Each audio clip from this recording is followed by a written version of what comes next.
조금 전에 속보가 들어왔습니다.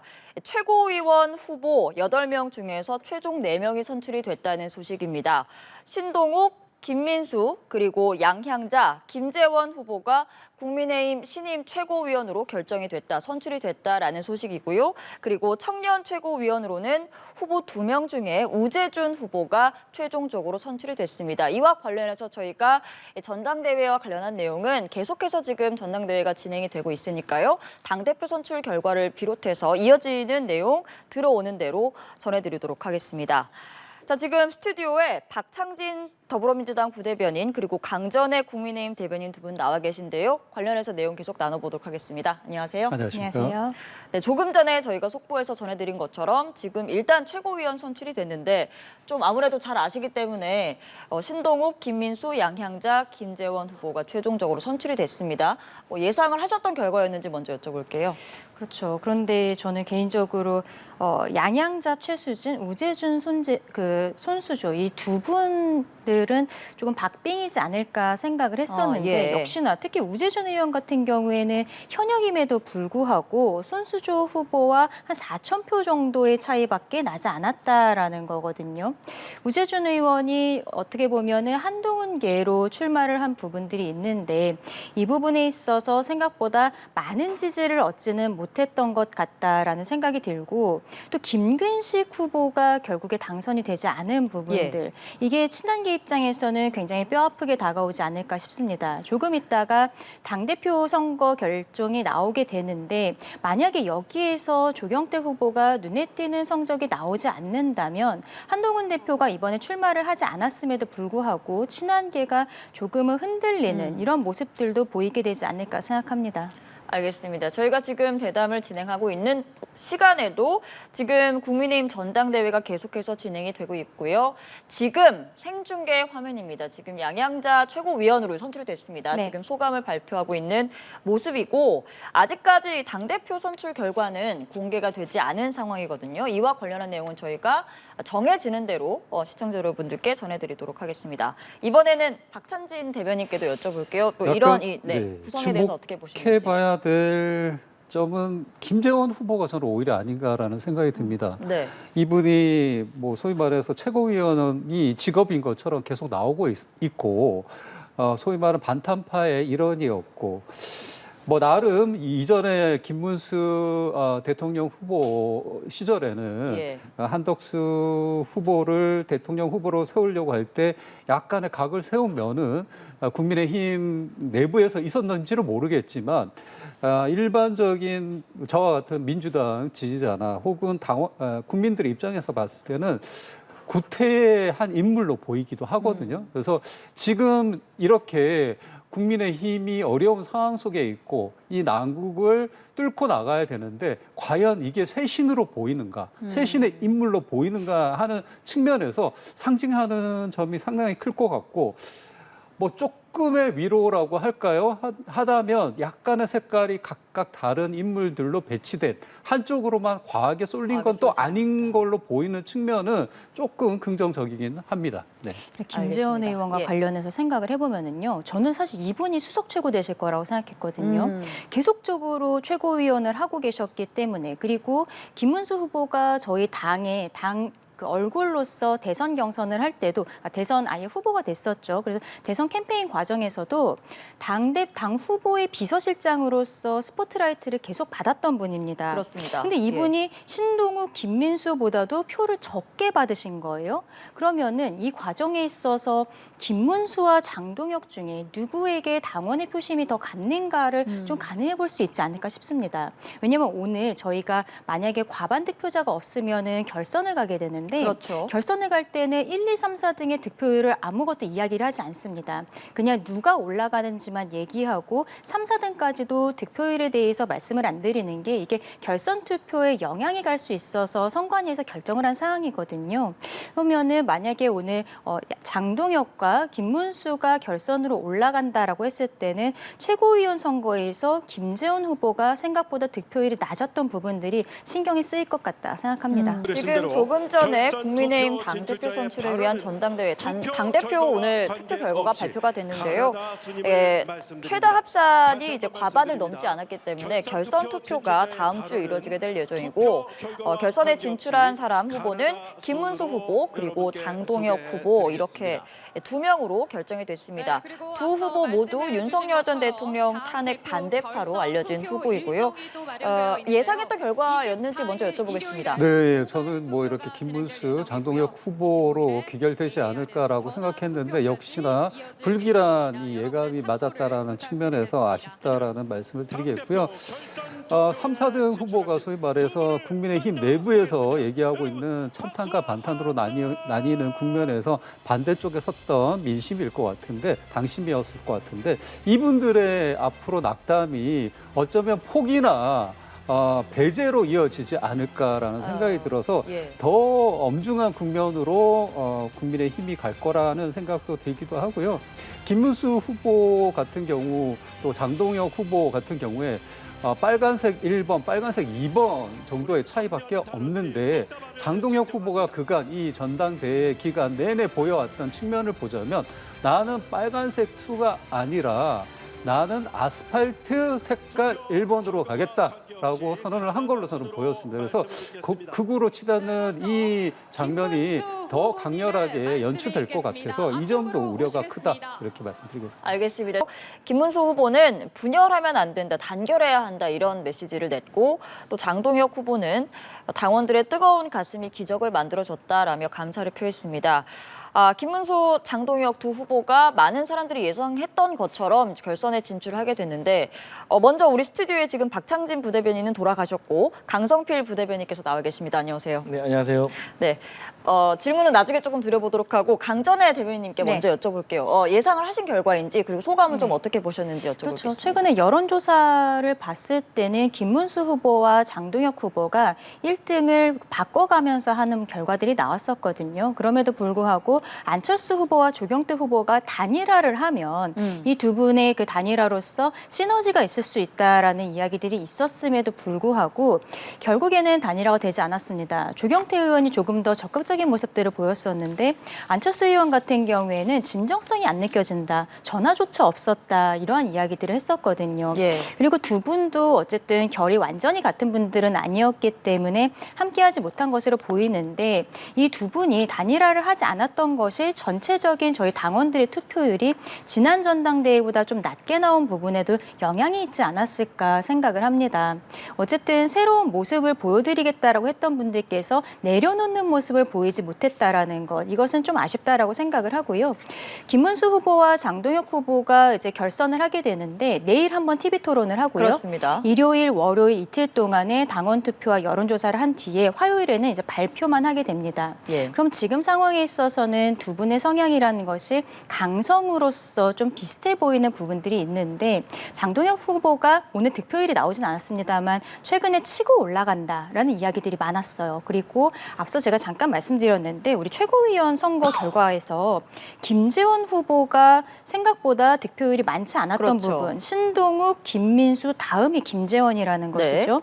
이 부분은 김문수 후보와 늘 함께 있었던 것으로 보이는 김재원 후보, 당의 그 선거 후보의 비서실장까지 했었는데 생각보다 낮게 보이는 것은 장동혁 후보가 치고 올라간다라는 그 당내 이야기들이 사실이 아니었던가 보이고 이 두 분이 내일 투표 전에 있는 마지막 토론에서 어떠한 이야기들을 보여줄지, 어떤 차별화를 보여줄지 지켜봐야 될 것 같습니다. 알겠습니다. 강성필 대변인께도 여쭤볼게요. 결과를 예상하셨을 텐데 좀 어떻게 분석하시는지 그리고 뭐 어떤 요소들이 좀 영향을 미쳤다고 보십니까? 일단 오늘의 결과는 생각대로, 예상대로, 들리는 대로 삼박자가 다 맞은 것 같습니다. 그러니까 뭐 오늘 이전부터 김앤장이 올라갈 가능성이 매우 높다라고 점쳐졌던 건 사실인 것 같고요.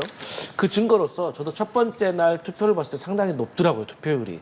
그래서 조용한, 침묵한 어떤 국민의힘의 당원들이 찬탄파를 선택해 주려나라고 생각을 했었는데 둘째 날 투표율이 낮아지는 걸 보면서 아 역시 강경한 어떤 지지자들과 당원들의 목소리가 더 크게 작용하고 있구나라고 느꼈고 그 결과로서 투표율도 사실 지난번 전대보다 더 낮게 나오는 걸 보면서 아무래도 조직표가 조금 더 높게 작용할 수 있겠구나라고 예상은 했습니다. 예. 그래서 뭐 장동혁 후보와 김문수 후보가 이제 26일 날 이제 결선을 가게 됐는데 사실 장동혁 후보는 초선 때 사무총장 그리고 재선 때 수석 최고위원. 근데 또 이제 당대표까지 도전한 걸 보면 엄청나게 정치적으로 급성장을 한 것이죠. 네. 근데 그 배경에는 사실 한동훈 전 대표의 역할이 컸다고 생각을 합니다. 그래서 이번 전당대회의 다른 모습을 좀 찾자고 하면 만약에 아니구나. 이미 한동훈 전 대표의 책임론도 좀 불거질 수 있다고 생각을 합니다. 그러니까 한동훈 전 대표가 본인의 출마를 결정하지 못한 상태에서 조경태 후보가 출마를 결정을 하니까 다소 서운했던 마음이 있었던 것 같아요. 그러다 보니까 조경태 후보를 제대로 지원하지 못했던 책임론이 저는 불거질 거라고 생각을 하고 예. 어쨌든 막판에 찬탄파 2명 후보의 단일화가 이루어지지 못했기 때문에 찬탄파를 응원하는 당원들과 지지자의 표가 사라진 것이 아닌가. 그래서 오늘 김앤장 두 분이 결선 투표에 올라간 것 같다. 그래서 앞으로 이제 김앤장 두 분 중에서 누가 그러면 당대표가 될 것인가에 대한 가늠자는 전당대회 과정에서 김문수 후보 같은 경우는 친한계와 관련해가지고 포용하겠다, 예. 통합하겠다 했는데 이제 장동혁 후보 같은 경우는 축출하겠다라고 강경한 메시지를 냈기 때문에 이러한 메시지의 차이가 어떻게 결과로 나올지 26일 날 지켜볼 일이다 이렇게 보여집니다. 말씀하신 것처럼 지금 친한계에 대한 이 결선까지 간 두 후보의 약간 입장 차이, 온도 차이가 있는 상황인데 조금 전에 또 강전혜 대변인께서는 장동혁 후보가 최근에 많이 치고 올라온 네. 것 같다라고 말씀을 하셨어요. 내일 이제 또 토론회도 열릴 텐데 어느 후보가 아무래도 더 유리할 것이다 이렇게 보시는지 변수가 좀 있을 거라고 보십니까? 지금은 변수는 그렇게 많지는 않은 것 같아요. 아까 뭐 처음에 두 분의 후보가 올라가서 단상에서 이야기를 한 부분에 김문수 후보가 처음에 이야기한 것이 본인이 당사에서 살고 있다. 이런 이야기들을 하고 있기 때문에 이제는 어떻게 보면은 여당과 민주당 정부와 어떻게 선명하게 싸울 것인지에 대해서 내일은 조금 더 구체적인 이야기들을 하게 되지 않을까 싶습니다. 왜냐하면 그동안에는 두 분 이런 상태로 윤석열 전 대통령과의 관계라든지 비상계엄이라든지 전환기 씨와 관련한 부분들 이런 것에 대한 이야기들을 나눴는데 이 부분들은 지금 김문수, 장동혁 두 분은 차별점이 그렇게 많다라고 보기는 어려운 부분들이 있거든요. 그리고 국민들께서 특히 당원들께서 지금 이 두 분에 대한 선택을 많이 해주셨다라는 것은 작년 전당대회와는 좀 다르다고 생각을 합니다.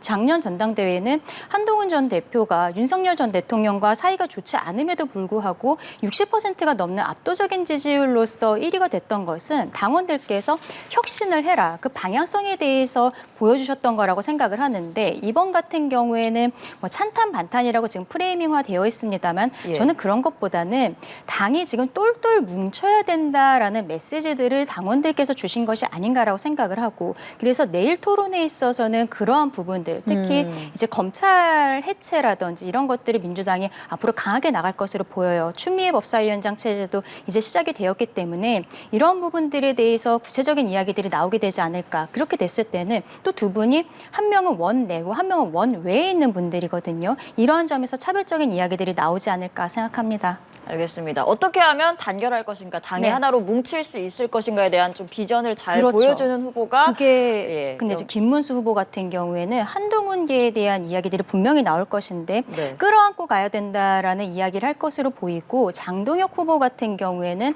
내부 총질이었기 때문에 이들에 대해서 윤리위의 회부에서 이제 좀 해야 된다라는 이야기들이 나올 가능성이 높습니다. 특히 이미 친한계의 김종혁 전 최고위원 같은 경우에는 윤리위의 회부가 되어 있는 상황이기 때문에 이러한 이야기들에 대해서 그러니까 당이 통합하는 과정에 있어서 친한계를 어떻게 끌어안을 것인가 혹은 내칠 것인가 이러한 이야기들도 내일 나오게 되지 않을까라고도 생각합니다. 알겠습니다. 김문수 후보와 장동혁 후보가 친한계에 대한 뭐 기존의 입장 그리고 뭐 단결에 대한 그런 입장 지금 입장 그대로 유지를 할까요? 아니면 조금 입장 변화를 보일까요? 일단 이제 장동혁 후보 같은 경우는 아무래도 이제 결선 투표에 올라갔기 때문에 친한계의 표가 또 필요할 겁니다. 그렇기 때문에 다소 조금 누그러진 입장은 보여줄 수가 있겠다라고 생각을 합니다. 근데 이제 두 분께서 당을 뭐 혁신을 해야 된다, 분열해서는 안 된다 이런 얘기를 하는데 사실 그 방법론에 있어서는 사실 어떠한 새로운 것을 낼 수 있을까 사실 의문이 있습니다. 근데 이제 걱정스러운 점은 이런 질문도 혹여 있을 수도 있을 것 같아요. 만약에 당 대표가 되면 전환길 씨를 어떻게 처리할 것인가. 사실 전환길 씨와 관련해서 전당대회에서 소란을 피웠던 경험이 있잖아요. 여기에 대해서 처음에는 마치 전환길 씨를 출당시킬 것처럼 이렇게 으름장을 놓았는데 막상 뚜껑을 열어보니까 당원권 정지는 고사하고 경고로 그쳤거든요. 이거는 지명직 최고위원으로 갈 수도 있는 가능성을 매우 높여주는 시그널이라고 생각을 하거든요. 그러면 과연 당대표가 된 사람이 쇄신을 해야 되는 모습을 국민들에게 보여줘야 되는데 과연 전환길 씨 같은 분들을 뭐 지명직 최고위원을 시킨다거나 아니면 향후 뭐 지방선거에서 공천을 준다거나 이러한 모습을 보였을 때 과연 국민들이 국민의힘을 어떻게 바라볼 것인가. 그래서 전당대회 과정 속에서는 표를 얻기 위해서 여러 가지 얘기를 할 수가 있지만 당 대표가 된 다음에는 이제 합리적으로 사실 당을 운영하는 모습을 보여야 되거든요. 그런데 26일까지 어떤 당원들의 마음을 어떻게 얻을 것인가는 좀 지켜봐야 될 부분이 있는 것 같습니다. 저는 대변인님 말씀에 조금 동의하기 어려운 부분이 장동혁 후보 입장에서 물론 결선 과정에서 친한계의 표가 필요하다는 생각을 할 수도 있겠습니다만 오늘의 결과를 보았을 때는 친한계 표가 많은 효과가 있었는지는 약간 의문이 있거든요. 결국에는 김근식 후보가 이 3명 안에 들어오지 못했던 부분, 그리고 우재준 의원 같은 경우에 당선이 되기는 했습니다만 실질적으로 손수조 후보는 당원들 이외에 이렇게 전국적 인지도가 있다라고 보기가 어려워요. 근데 두 분의 차이가 겨우 한 4,000표 차이, 20만 표까지는 똑같단 말이죠. 이런 상황에서 보았을 때는 장동혁 후보 입장에서는 본인이 지금까지 가지고 있었던 친한계를 내치겠다라는 스탠스를 오히려 강화할 가능성이 저는 높다고 생각합니다. 알겠습니다.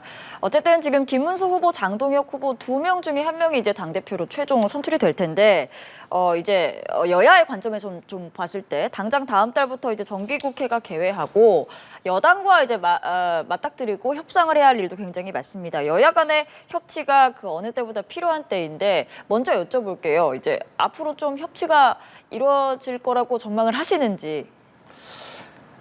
사실 제가 뭐 정청래 그 당대표 마음속에 안 들어가 봐서 100% 확신할 수는 없지만 저는 앞으로 이제 국회를 운영해 나가는 과정이 상당히 험난해질 거라고 저는 생각을 합니다. 예. 왜냐하면 이제 저희가 생각을 했을 때는 이 국민의힘 당대표가 되려면 최소한 3가지의 조건을 좀 갖추는 분이 국민의힘 당대표가 돼야 된다고 생각을 하는데 그 첫 번째는 윤석열 전 대통령과 좀 과감하게 절연을 할 수 있는 사람. 그러니까 뭐 당대표가 되고 나면 뭐 윤석열 전 대통령 면회를 가겠다. 이런 어떤 주장을 가지고 있는 분하고는 조금 어렵다. 그리고 두 번째로 당연히 윤석열 전 대통령의 불법적인 비상계엄은 탄핵이 되어야만 하는 마땅한 것이다라고 저희는 생각을 하는데 아직까지도 국민의힘에서 그때 당시 탄핵을 반대했던 당론을 철회하지 않았기 때문에 이런 것에 대해서도 사실 국민들의 어떤 시선과 좀 동떨어진 것이 있지 않겠느냐.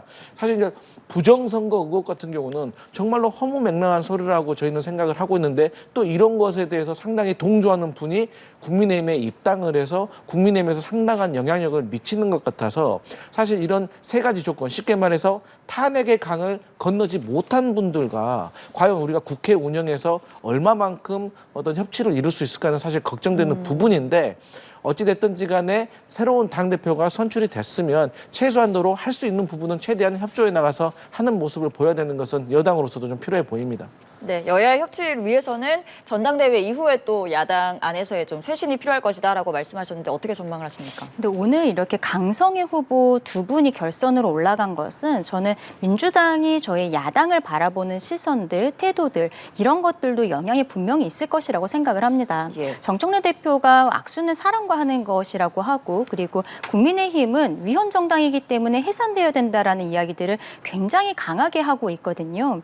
이러한 모습들이 저희가 야당으로서 선명성 있게 지금 여당과 싸워야 된다라는 생각들을 당원들께서 강하게 가지시고 그리고 특검이 당사의 당원 명부를 달라라고 압수수색을 들어오는 상황이었기 때문에 시기적으로 보았을 때는 조경태, 안철수 후보에게는 좀 좋지 않았던 것 같다라고 생각을 합니다. 예. 앞으로의 법안 처리라든지 이런 것들은 지금 뭐 필리버스터 전국 이런 것들이 계속적으로 연결될 것이다라고 생각을 하고 정청래 당대표 같은 경우에는 조국 대표가 돌아온 상황이기 때문에 본인도 또 역시 선명성을 보여야 되는 시기적인 문제들이 있는 것도 사실이거든요.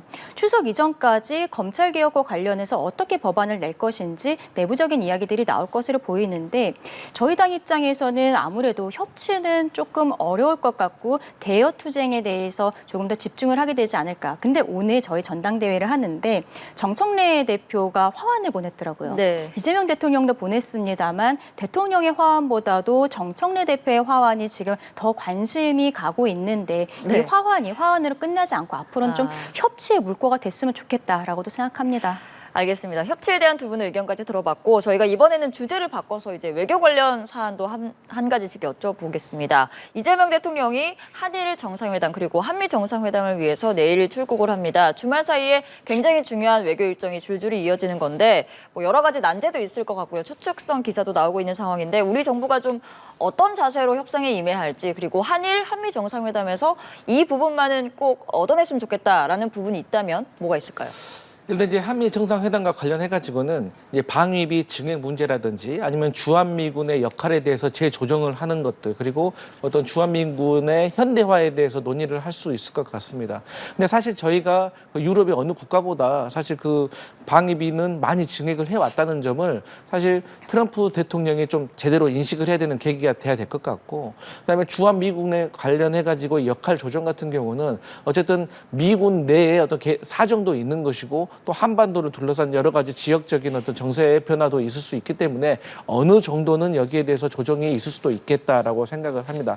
하지만 이제 제일 중요한 것은 우리는 북한이 핵 도발을 할 수가 있기 때문에 미국의 핵 전략 자산이라든지 이런 것들 핵 우산에 대해서 한미일 공조를 통해 가지고 저희 어떤 안보에 있어서 철저하게 물샐 틈 없이 계속해서 유지해 나가는 것이 좋은 것이고요. 그다음에 한일 정상회담 같은 경우도 사실 이제 과거 김대중 오부치 선언의 버금가는 사실 과거는 과거대로 하지만 미래를 딛고 가야 된다라는 좋은 분위기가 형성되고 있는 것입니다. 13년 만에 일본의 총리가 반성이란 말을 또 언급을 하기도 했기 때문에 또 여기에 대해 화답하듯이 이재명 대통령도 전임 정부에서 있었던 어떤 한일과의 내용에 있어서도 우리가 썩 그리 마음에 들지는 않지만 우리가 전임 나라와의 어떤 약속이기 때문에 이건 지켜나가겠다라고 해서 저는 한일 관계도 상당히 좋은 분위기로 흘러갈 것이다라고 생각을 합니다. 다만 이제 한미 관세 협상과 관련해 가지고는 어느 정도 큰 테두리는 정해져 있는데 예를 들어서 뭐 현대차 같은 경우는 4월 3일 날 관세가 25%로 증액이 된 이후로 8월 1일부터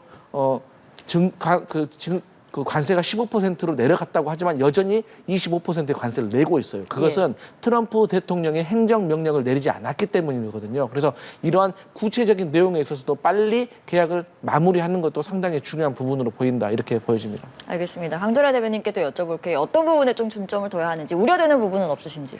우려되는 부분들이 지금 많은 것이죠. 말씀 주신 것처럼 결국에는 정상회담을 해서 도장을 찍어야 확정이 되는 것인데 근데 지금 우리 정부에서도 이번에 미국에 갔을 때 미국 측에서 관세와 관련해서 또 다른 이야기를 할 수도 있다라는 것을 언론에 이야기할 정도로 우려가 큰 것이 아닌가. 그리고 지금 조현 외무부 장관이 갑작스럽게 방미를 했다는 것이 보도가 되고 있습니다. 직항편을 구하지 못했고 그리고 미국에 가서도 누구를 만나야 될지 정해지지도 않은 상황에서 일단 비행기에 올랐다라는 것이 어제 저녁부터 보도가 되면서 국민들께서 굉장히 걱정을 하고 계시는데 지금으로서는 일단 미국에 가서 중국과의 관계에 있어서 우리가 미국과 더 함께 해야 된다. 그리고 거기에 대한 당위성이라든지 우리의 모습들 이런 것들을 진정성 있게 보여주면서 신뢰를 구축하고 오는 것이 먼저가 아닌가라고 생각합니다. 알겠습니다. 두 분 말씀은 여기까지 들어보도록 하겠습니다. 강성필 더불어민주당 부대변인 그리고 강전의 국민의힘 대변인 두 분과 함께했습니다. 오늘 말씀 고맙습니다. 감사합니다.